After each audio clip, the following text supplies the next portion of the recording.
আপনারা যারা ছোট হাঁসের বাচ্চা পালন করতে চান, আমাদের শীত মৌসুম চলে গেছে, শীত মৌসুম যাওয়ার পরবর্তীতে সারা বাংলাদেশে হাঁসের ব্যবসা নতুন করে সিজন শুরু হয়েছে।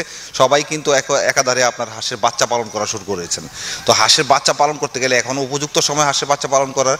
প্রথম দিন থেকে হাঁসের বাচ্চা পালন করতে গেলে তাদেরকে কখন পানি খাওয়াইতে হবে, কখন ব্রুডিং করতে হবে, কখন ব্রুডিংকালীন সময় আর কী কী ওষুধ দিতে হবে, তারপরে তাদেরকে স্টার্টার ফিড কতদিন খাওয়াবেন, বা বড়দের খাবারগুলো যে ফিডগুলো আছে সেগুলো দিবেন, বা ফিড খাওয়াবেন নাকি অন্য কোনো খাবার খাওয়ানো যাবে, আর ওষুধপত্র সহকারে বিস্তারিত তথ্য আমরা জানবো এই খামারির কাছ থেকে। তাহলে চলুন আমরা তাদের হ্যাচারি ঘরটি আমরা একটু দেখি এবং বাচ্চা কীভাবে এই পালন পদ্ধতিগুলি সম্বন্ধে বিস্তারিত তথ্য জেনে নিই।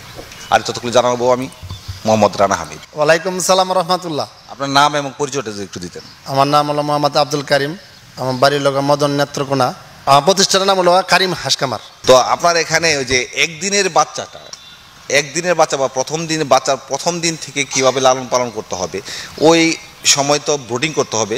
ব্রুডিংকালীন সময়ে তাদেরকে যে ওষুধপত্র আছে, তাদের রোগবালাই আছে, কীভাবে পর্যায়ক্রমে সব ধারাবাহিকভাবে কিছু বর্ণনা আমাদেরকে দিতে হবে।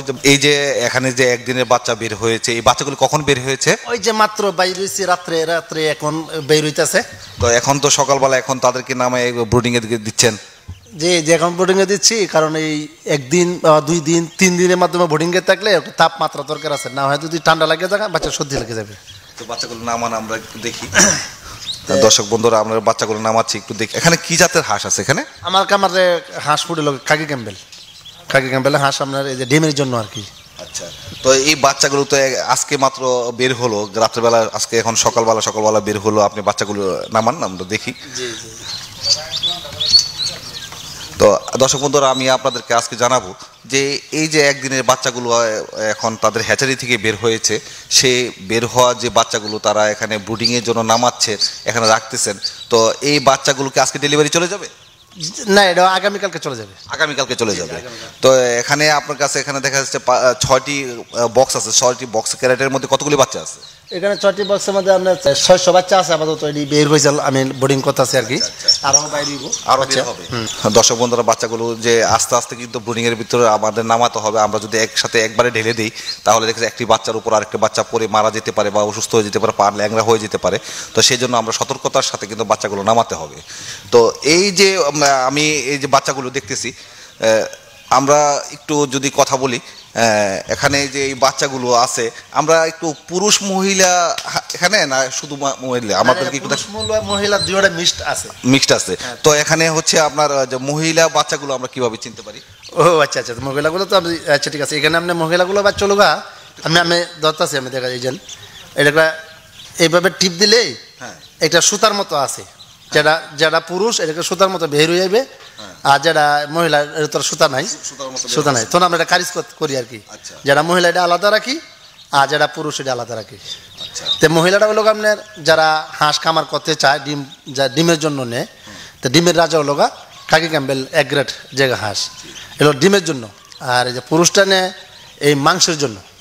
সে মাংসের জন্য মনে করুন 4 মাস বা 4-3 মাস পারলো, এই 1.5 কেজি 1.5-2 কেজি ওজন হয়, তখন মাংসের জন্য এই হাঁসা বিক্রি করে বা জবাই করে খায়। তো একজন প্রান্তিক খামারি যারা হলো হাঁস পালন করে, ডিমের জন্য হাঁস পালন করবে, তারা কি ধরনের হাঁস নেবে? ডিমের জন্য হাঁস নিতে গেলে 1 গ্রেডের খাকি ক্যাম্বেল হাঁস নিতে হবে। 1 গ্রেডের খাকি ক্যাম্বেল হাঁস নিলে ওগুলো ডিমের রাজা। ও বছর 30 থেকে 35টা ডিম দিবে, আর ওই লোক আপনার 3 ফুট থেকে 5 ফুট পানির নিচে ডুবাই খাইতে পারে। শামুক আপনার যদি 3 ফুট পানির নিচে 4 ফুট পানির নিচেও থাকে, সে ডুব দিয়ে একবারে শামুক মুখে নিয়ে বাদে বাসে। সেই রকম জাতির সঙ্গীর হাঁস এগুলা।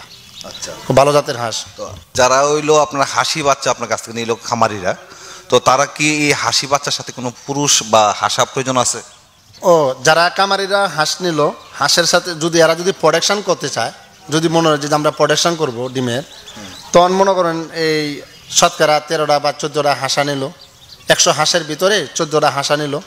14টা হাঁসা নিয়ে ওই প্রোডাকশানে, যেমন আমার মতো পেছারিরা ডিম দিল, আবার এই ডিম আমার কাছে বাচ্চা নিয়ে আমি আবার এই ডিম আবার আমারে দিল, আবার আমি নিজে আবার ফুটাই আবার তার বাচ্চা দিলাম, এইভাবে করতে পারে। আর যদি কোথাও না এই আমরা হাঁসা প্রয়োজন নাই, আমরা শুধু ডিম পাড়াইবো, লোকাল বাজারও ডিম বিক্রি করব, তাহলে হাঁসা নেওয়া লাগবে না, হাঁসা ছাড়াও চলবে। হাঁসা ছাড়াও এগুলা ডিম দিবে।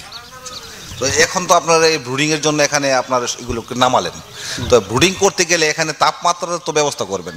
তাপমাত্রা কত লাগবে? বোর্ডিং করতে গেলে তাপমাত্রা লাগে বর্তমানে আমরা 99%, 99 ডিগ্রি বা 100 ডিগ্রি, 98 ডিগ্রি তাপ এরকম লাগে। 100 ডিগ্রি, হ্যাঁ 98 99 কন্টিনিউ থাকবে আর কি তাপ। তো এর ভিতরে থাকবে, আর এর বেশি গেলেও বাচ্চা স্টুপ করবে, আবার এর কম হইলে আবার বাচ্চা শীতে পাইবে, মানে সর্দি লাগে যাবে। এই জন্য তাপমাত্রাটা সঠিকভাবে দিতে হবে। এখন আমি আপনার কাছে জানতে চাইবো, বাচ্চা নিয়ে যাওয়ার পরে তাদের তো সর্বপ্রথম কি ধরনের খাবারটা দিতে হবে? আমার কাছ থেকে মনে করেন জিরু বাচ্চাটা নিল, নেহারা বোর্ডিং রাখার সময় যে খাবারটা দিবে, আপনার জিরু একটা খাবার আছে চিকন দানা, আপনার ফিট খাবারই এই, হ্যাঁ স্টার্টার ফিট। কিন্তু এখনো অনেক লোকেই জানে না, বিভিন্ন লোকের কাছে ওই অনজানা মানুষের কাছ থেকে জানে চিরা খাওয়ায়, মুড়ি খাওয়ায়, ভিজায়, এগুলো খাওয়া যাবে না। এগুলা যদি খাওয়ায়, এগুলো তো ভালো জাতের হাঁস, এগুলো ভালো ভালো খাবার দিতে হবে। এগুলো যদি খাওয়ায় তাহলে লাঞ্চ শুকায় যাবে, লাঞ্চ শুকায় বাচ্চা মারা যায়। হ্যাঁ, আর অনেক লোকেই আছে আমার কাছ থেকে বাচ্চা নেয় না, এই মানে আপনার কাছ থেকে বাচ্চা নেওয়ার পরে যে বাচ্চা দেওয়া যায় ওষুধ দেওয়া যেত, আবার আমার কাছে আবার ইউটিউবে পায়, ফাইলে আবার আমার ফোন দিয়ে যে বাচ্চা আমার ভাই সোনা পায়খানা কথা আছে, হ্যাঁ, আর এই কচ্চু আলাদা আছে, মানে পায়খানা কথা কচ্চু আর কি, আর বাচ্চা তো আদার ধরে না ভাই কী করবো। তখন আমার কাছে তো তখন ফোন দেও, আমি তোরা ব্যবসা করি, আমি তোরা এই জিনিস আবার এটা আবার রেজালাম করি না, আমি বলি যে আমাদের এই ওষুধটা লাগবে, ওষুধটা খাওয়ান, কয়েকদিন হয়েছে বাচ্চা, তো ওনারা বলে। তো আমার কাছ থেকে বাচ্চা নিলে আমি তো সব কিছু বলে দিব। আর আমার কাছ থেকে যদি কেউ 1000 বাচ্চা নেয়, হয়তো আমি 5 দিনের ভিতরে 7 দিনের ভিতরে আমি একটা ওষুধের নাম বলে দেবো, এই ওষুধটা খাওয়াবো। আর যদি ওরা ওদের ওষুধটা সংগ্রহ না করতে পারে, আমার যদি বলে যাবে এই ওষুধটা আপনি দিয়ে দিন, তা আমি ওষুধটা দেওয়া দিতে পারি, বাচ্চার সাথে এগুলো দিয়ে হ্যাঁ বাচ্চার সাথে আমি দিতে পারি। আমার হয়তো ওষুধের দাম দিব, আর আমি এখানে এই সরকারি যে রেট, আমি এই রেট এই অনুযায়ী আমি এই দাম রাখবো। আমি ওষুধের কাছে আমি ব্যবসা করি না। আমি যে ওষুধের কথা বলবো, ডক্সিয়াবেট একটা পাউডার আছে, ওই পাউডারটা আপনার এই 7 দিন অথবা 5 দিন খাওয়াইতে হবে।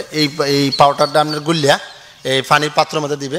আবার এই পানিটা, এই ওষুধের পানিটা আবার এই খাবারের সাথে অল্প কিছু খাবার একটা ভুলের মাধ্যমে নিয়ে, আমরা যেমন চাউলে গুঁড়া খাই, অল্প একটু পানি দিয়া একটু কিন্ডান দিয়া মানে নরম করে দিব, তাহলে একটা বাচ্চা লেদা আটকিবে না, মানে পায়খানা আটকিবে না।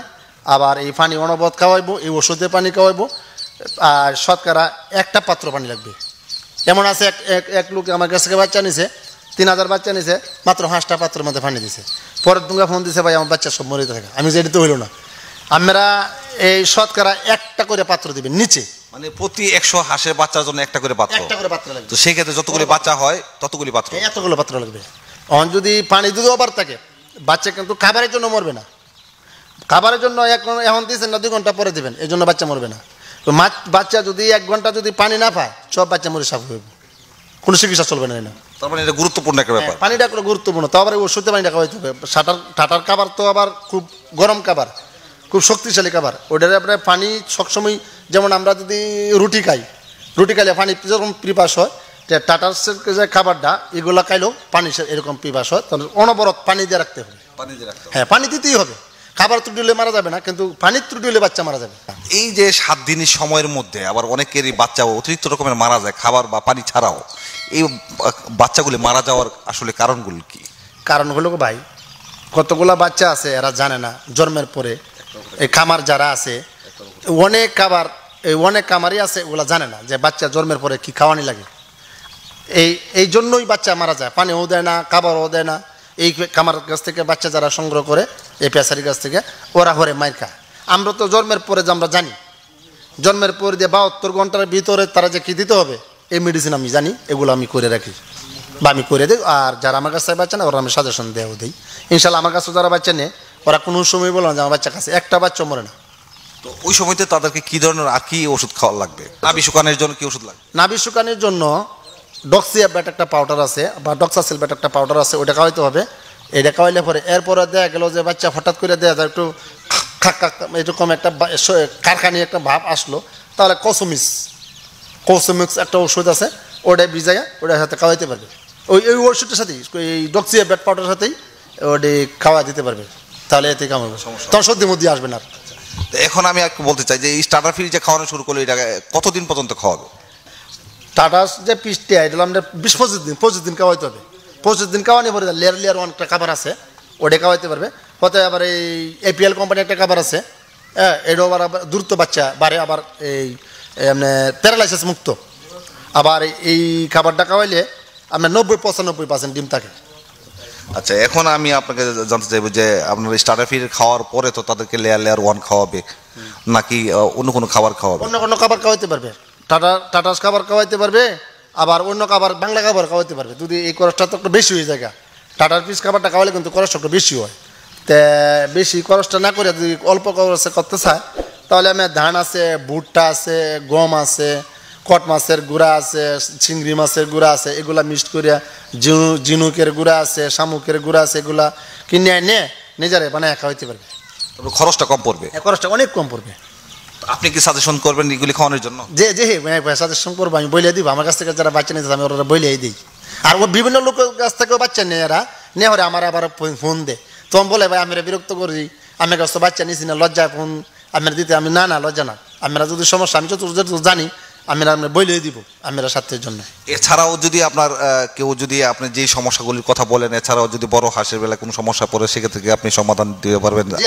আল্লাহর মতে এগুলো আমার জানা আছে, কারণ আমি তো ছোট থেকে এগুলা করতেছি। আমি আজকে 30 বছর 28 বছর ধরে আমি এগুলা ব্যবসাটা করতেছি। এই মোটামুটি আল্লাহর মতে আমি চিকিৎসা করে দিলে আশা করি যে হাঁস মরবে না, গ্যারান্টি ইনশাল্লাহ। ধন্যবাদ আপনাকে অনেক প্রশ্নের উত্তর দেওয়ার জন্য। আপনার এই প্রশ্নের উত্তর শুনে অনেক খামারিদের উপকার হবে। আপনি ভালো